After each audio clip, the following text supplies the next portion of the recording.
Don't worry. Paul Swann has the wheel on The Drive, ESPN 94.1 FM and AM 930. Welcome back to the Thursday, February 27th edition. It's The Drive on ESPN 94.1 FM and AM 930. Paul Swann, your host, and welcome to the program now. The head coach of the Marshall women's basketball team. Big matchup coming up on Saturday for Coach Kemper's squad as he face off against North Texas. And Coach Kemper with us now on the program. And this is it. This is the big one. Final regular season home appearance for the Thundering Herd. Outside of any postseason appearances, maybe at the Cam Henderson Center, that's always a possibility. This is it if you want to see these ladies in action at home.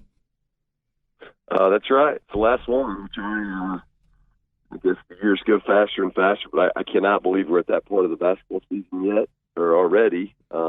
But yet here we are. So it's crazy to me that it's senior day, but we are getting ready to say goodbye to really four people, three players, four people that have been an important part of our program for the last 3 to 4 years, depending on who they are. So we're excited about that. We want to send them out with the right message.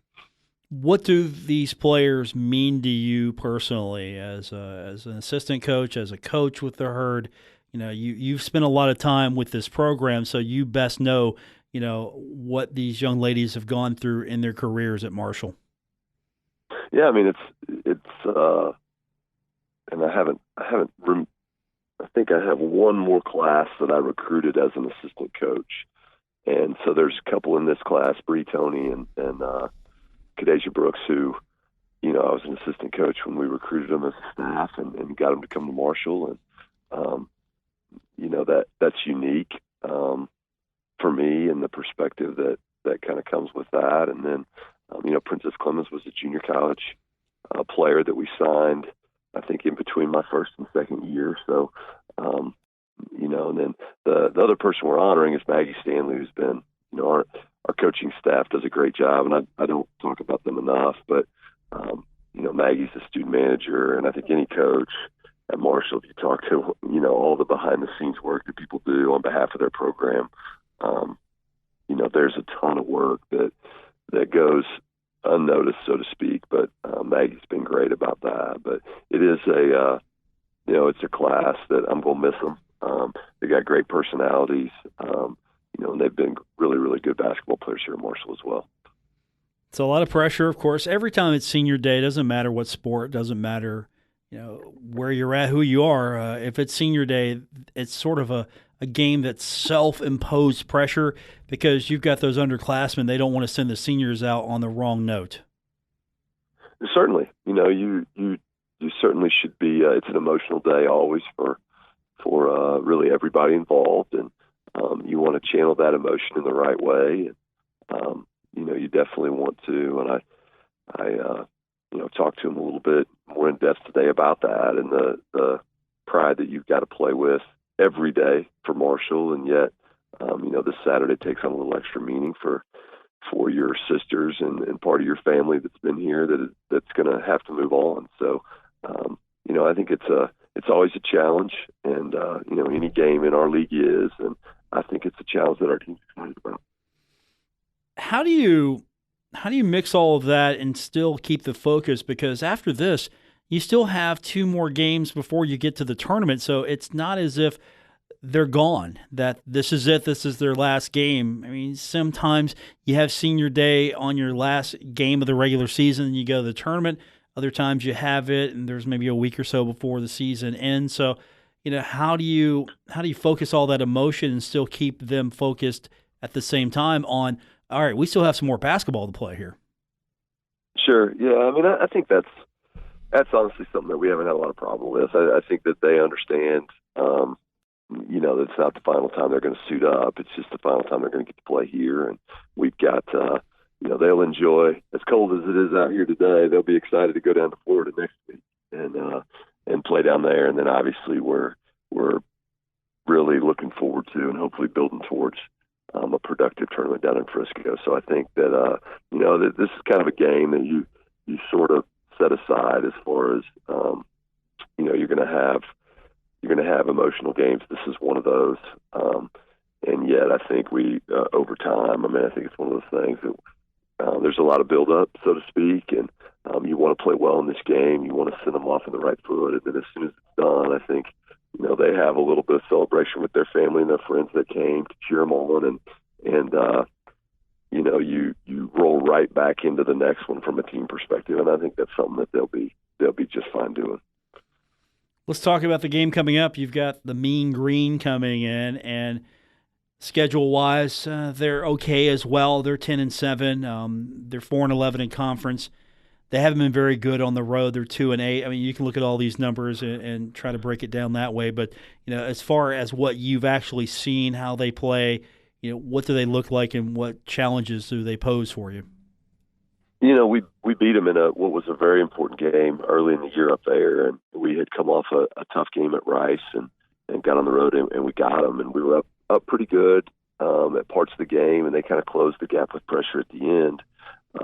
One of the things when you look at them and their schedule, if you go back, I guess it's like if you look back 7 games, they went through, and then I shared this with you in the summer of this year. When I looked at our early pre-conference or our early conference schedule, I knew that we had a lot of really quality teams stacked at the top, and we didn't start fast, but some of that goes to the quality opponents we were playing.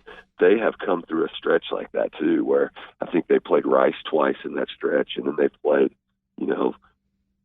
2, 3, 4, maybe even a couple of those twice. And so they have, their record isn't great. They do have a road record that doesn't look that good, but I do think, that I guess the first time that broke, they played UTSA in their last game, and they won by 40 at home. So I think this is a team. They took the 2 conference leaders kind of down to the wire, got beat recently.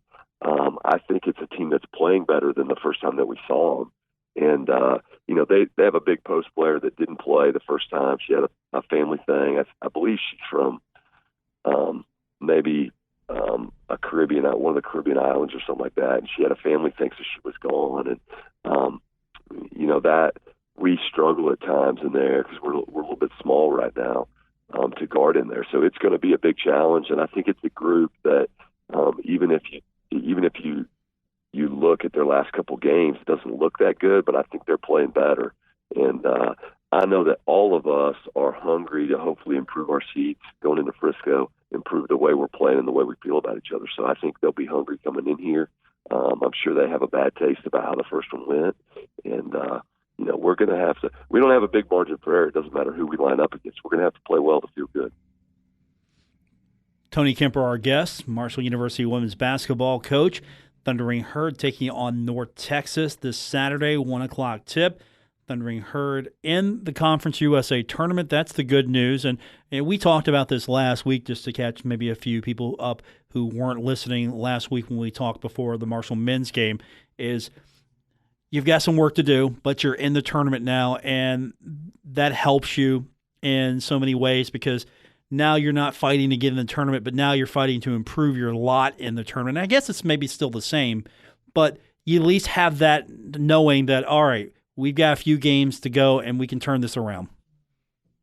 Yeah, no, I think that's right. We're coming off a rough week where we played really 2 really good opponents. I mean, the bottom line is they've made a lot of people struggle, and we were kind of in that way, and yet I think in both the games we closed.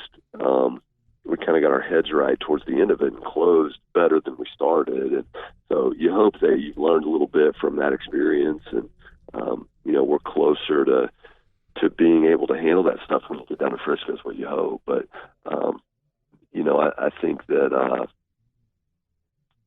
I think that looking at us and where we're going, this is our last home game, and you want to get this one.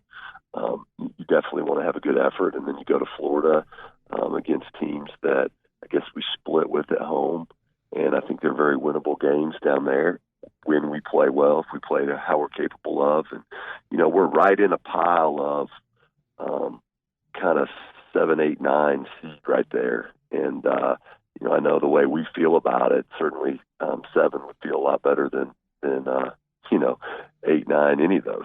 And so you want to continue to win games and then continue to play well, and I hope that's what we do. Just to touch on that game Saturday, you mentioned the fourth quarter, everything was going better. I mean, you saw what you were looking for in that fourth, which I'm sure you would have liked to have seen, the rest of the game. But what is that? What makes that happen when a team just turns it on? I was still trying to quantify that because they're capable. It's just for some reason they're not doing it until a certain point where it feels like a light switch turned on, and here they come. Yeah. I mean, basketball's a funny sport like that in that there's so many possessions, and and with the 3-point shot now, and we really didn't make a lot of threes in the fourth quarter, but you're never very far away from, getting right back in the game. We're down to a 30-second shot clock over the last couple of years here. That's been cut down, and there's just with 5, 6, 7, 8 minutes to go in the game, there's a lot of possessions left, and you can score points in a hurry. So, I think it's kind of that and combination of that, and it is hard to. Sometimes you can get teams to tense up. We've done that same thing in the fourth quarter with leads where, you kind of go into a protection mode instead of staying aggressive. And I think it was all those things wrapped into one. I mean, I think we finally, Kia Civils was just huge. And I think she made enough shots to get other people around her to believe as well. And then they started to make some plays too. And then pretty soon you look up and, we had that game to 7. And we had Taylor Pearson who was shooting darn near 40% from 3. She had one lined up at the top of the key that was wide open, and that would have cut it to 4 with around a minute to go. And on a day where you really were out of sorts most of the day, that's pretty remarkable to have that kind of shot at the end. And, we've got to play a lot more consistently for the first 3 quarters, and then that kind of close wouldn't be needed. Tony Kemper, my guest, head coach of the Marshall women's basketball team. The ladies are in action Saturday at the Henderson Center. This is senior day, so an opportunity for you one more time to see what this team looks like on the court before they go off on the road for, well, hopefully a long time. Hopefully we're talking a long journey in the tournament. Of course, there's postseason, and really your season isn't over after the tournament. If you win the tournament, of course, you're going to the NCAA tournament, but the good news is there's still a lot of opportunity out there for you. I know you shoot for the NCAA tournament first, but it's been nice to see that women's basketball has been able to expand and offer more postseason opportunities. Yeah, that's right. I mean, we're a year removed from playing in the WBI and having a really good experience in that tournament, beating Davidson on the road down there.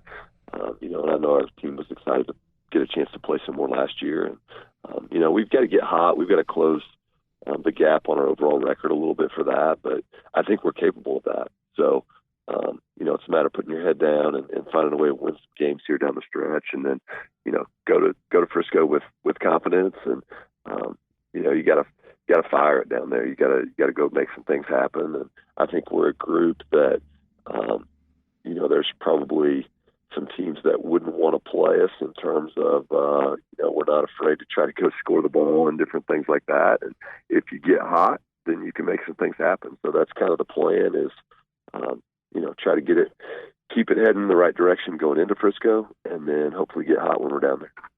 Tony Kemper joining us, head coach of the Marshall women's basketball team. Good luck on Saturday. Hopefully we're talking about ice cream next time we speak, because that's the reward for all victorious Marshall teams. I guess that's still the reward, right? Ice cream?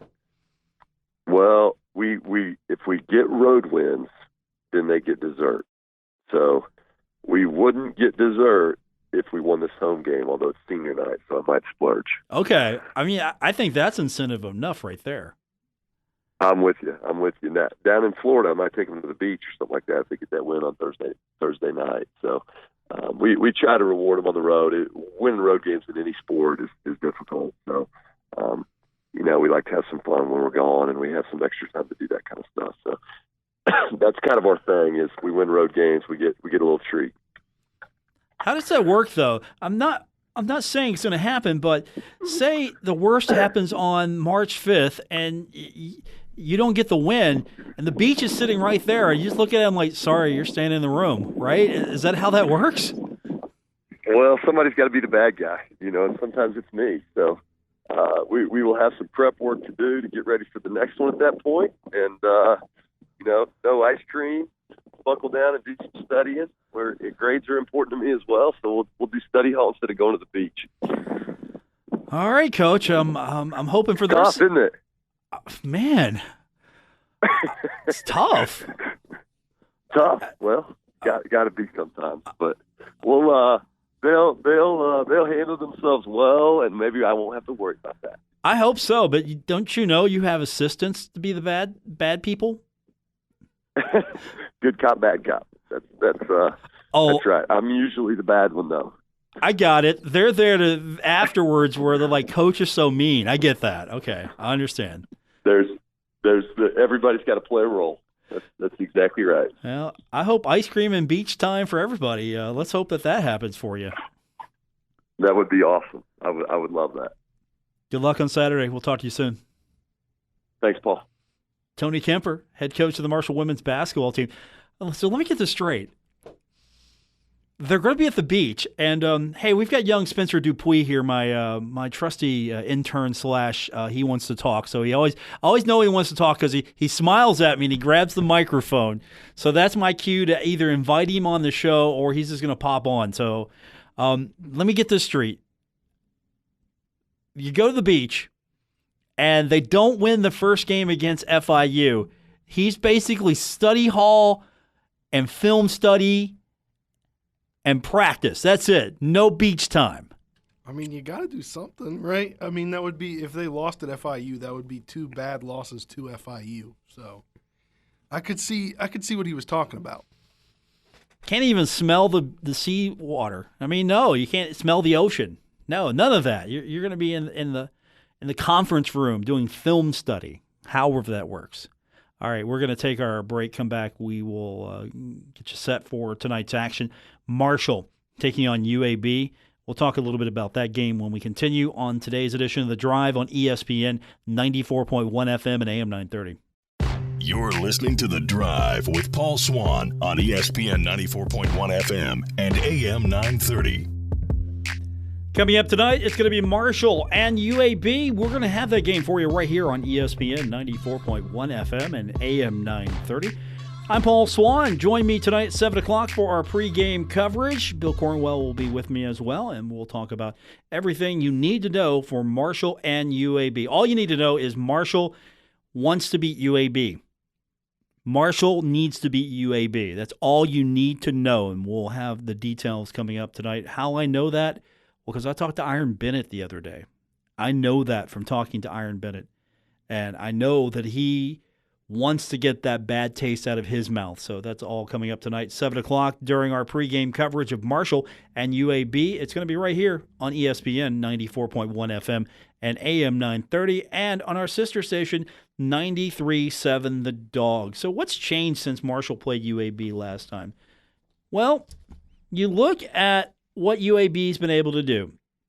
UAB, since beating Marshall, they've sort of been hit or miss. They lose against FIU, and then they go down the schedule, and they beat FAU. And then they lose to Southern Miss and La Tech. I didn't see that Southern Miss game coming. And then they beat the Texas schools on the road. And then they lose to Rice and North Texas. So they've really been hit or miss. There's a trend here. Now, they're travel partners, Middle Tennessee, so they won both those matchups. They played them on the 12th and the 15th of February, and they beat them both times. And then they go on the road and lose at FAU. So what's that mean to me? Well, you look at their road record, it's not very good, especially in conference. In their last 5, they're only 2-3. They're 8-8 against common opponents. If you look at where they are, Marshall's 10-6 against common opponents. So I think these two teams match up quite nicely. But you just look at where they've had their success. And it hasn't been on the road in Conference USA. I mean, they opened up on the road and they didn't do well. And then they beat Marshall and Western Kentucky. Then they go on the road and they split. And then, unfortunately for them, they can't hold serve at home. And they lose to Southern Miss and La Tech, as we just mentioned. And here's the funny thing. Then they flip the script and win at the Texas schools. But not a very consistent team. they come into these last few games. They won their last two, which I mentioned were Middle Tennessee, but before that they had lost their previous two, and then they drop against Florida Atlantic. So after this Marshall game, they've got UTSA on the road, and then they'll play Old Dominion at home. But Marshall's outscoring this team.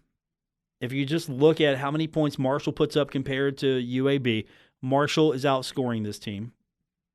Marshall maybe doesn't shoot from the field as well overall than UAB, but again, Marshall is scoring more. Same for the three-point line. UAB, percentage-wise, a little bit better. Free throw-wise, UAB is a little bit better percentage-wise. Rebounding, Marshall's a lot better as of late. They've had some up and down spells, but they're rebounding statistically better than UAB. And assists per game, Marshall's doing a better job of finding guys when the primary guy with the ball can't find the basket. He finds somebody else. Turnovers about even, but UAB 14.8 a game. Steals, that's where Marshall starts to really get going.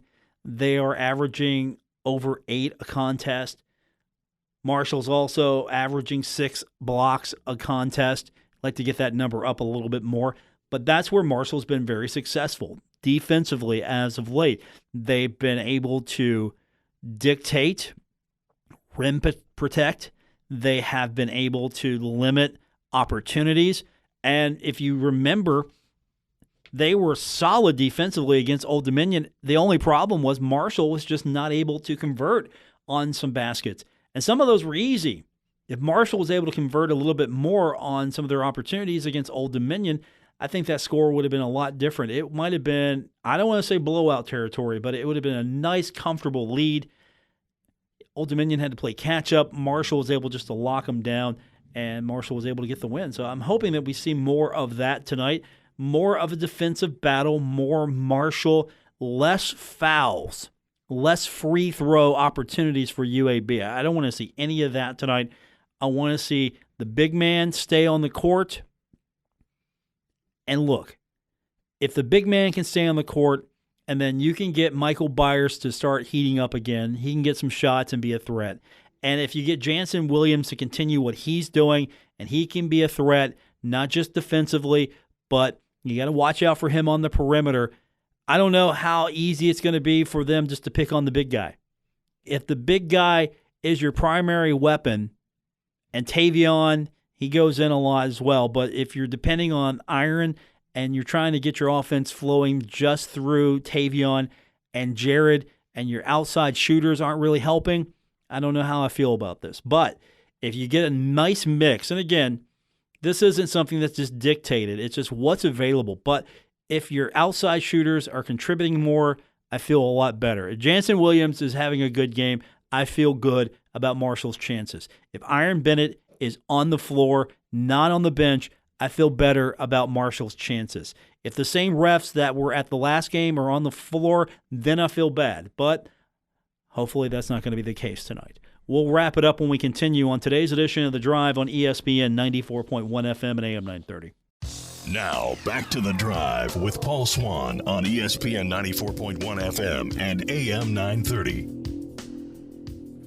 877-420-TALK, 877-420-8255. That is our number when you want to be a part of the Miller Lite phone lines. Miller Lite, hold true, great taste, only 96 calories. It is the original light beer. Good talking to Tony Kemper earlier this afternoon on the program. And, of course, if you missed any part of that, you can go back and catch our show anytime on our podcast. That's right. We podcast every single episode of the show. Wherever you get your podcast is where you'll find The Drive with me, your host, Paul Swann. And, of course, we're going to be on the air here in a little bit as well for another round of Herd basketball, as we've got UAB tonight. We'll be on the air at 7 o'clock for our pregame coverage. Bill Cornwell will be with me as well. And there you'll have a chance to hear from Dan D'Antoni. We've got his thoughts on the matchup with UAB, as well as Iron Bennett, Tavion Kinsey. We've got Jansen Williams. We've got Jared West. So we've got all those guys talking about tonight's game against UAB. And you can tune in tonight coming up at 7 o'clock to hear all of that and get you ready for all the action between Marshall and the Blazers of UAB. So I'm kind of curious. We've got, of course, group play, pod play, bonus play. What do we call this? They're in a pod. They're in a group. I don't see the bonus in it. So what do we call this thing? I'm not calling it bonus play. I don't know where the bonus is at. Conference USA is calling it bonus play.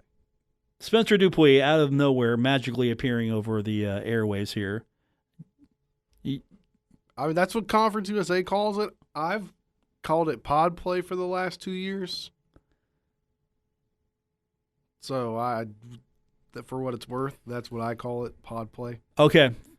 All right, there you go. It's a pod system. You're putting teams, like, that's just how I go about it. Okay. For what it's worth. Thanks, Spencer. I'll point to you next time I want you. That's how you get on the show. I'll point to you next time. Okay? Okay. Man, I got to break the intern in. Still breaking the intern in. So what do we got coming up tonight in Conference USA? Well, we have got in bonus play, group play, pod play. We've got North Texas at FIU coming up tonight at 7.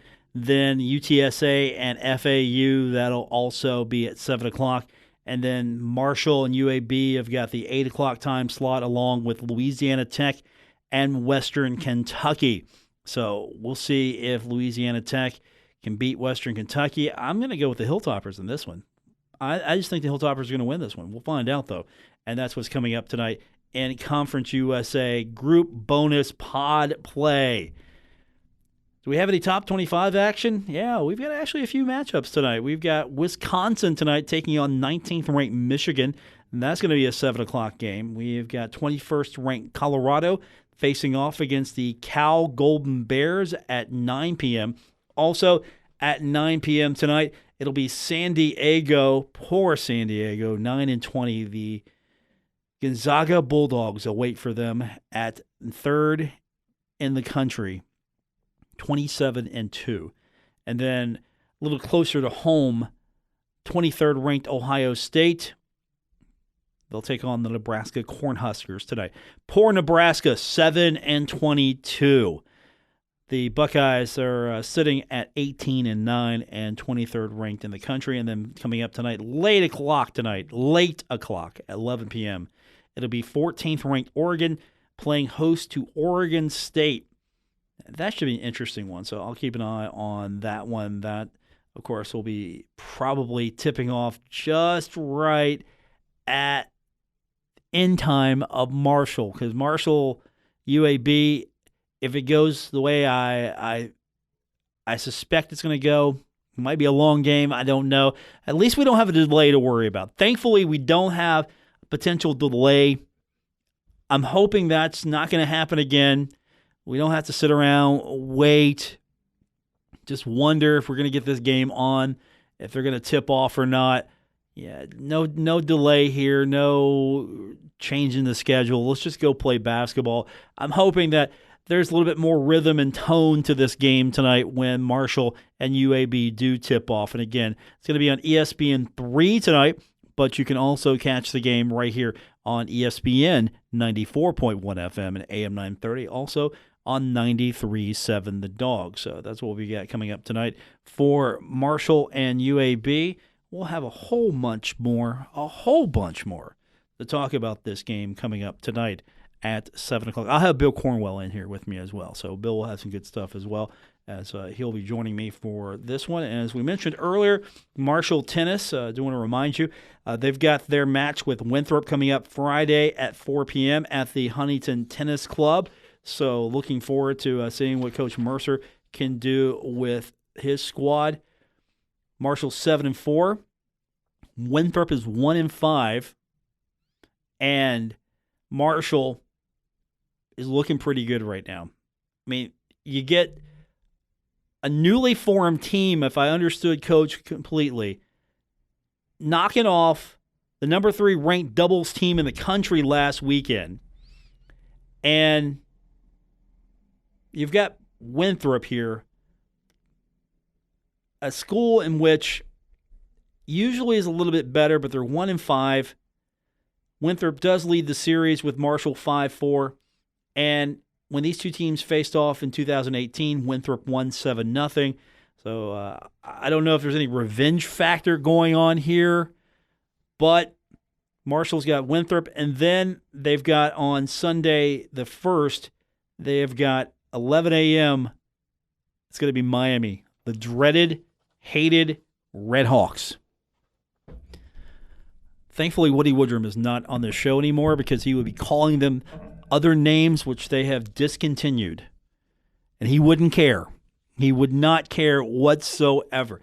See, that's the thing. Spencer, our intern, Spencer Dupuy, you don't understand. When Woody was in here, I would sometimes just have to keep a straight face because you would mention a particular team, like, say, Miami. It would just set him off completely. I could imagine this happening. Yeah, it would set him off, man. Talk to him, I could see things like that setting him off. Yeah, it just would set him off completely. And don't mention Furman around him as well, the Purple Paladins. He hates Furman. He hates the color purple. Not the movie, but I think he does hate the movie just by the title alone. So he hates the color purple. The movie, sorry, you're a victim of just circumstance and the actual color itself. And Furman, he does not like Furman. So at least he's not like Dave Walsh. When I mentioned Marshall, the Young Thundering Herd, 66-6, I mentioned that game, he twitches a little bit. Just a little bit. You know he was quarterback of that game.